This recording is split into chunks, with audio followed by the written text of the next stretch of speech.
Hi everyone, this is Emmy. Today I'm going to show you how to work an invisible single crochet decrease. I'm now posting videos once a week on Fridays in the morning.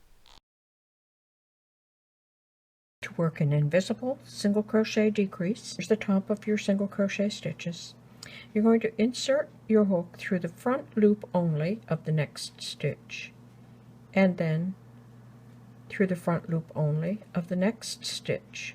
So you'll have 3 loops on your hook, and now you're going to pick up the yarn and you're going to complete your single crochet. So then you would be working a single crochet in the next stitch, and then work another single decrease and through the front loop, come around through the front loop of the next stitch, bring the yarn through, and complete single crochet, and single crochet in the next stitch.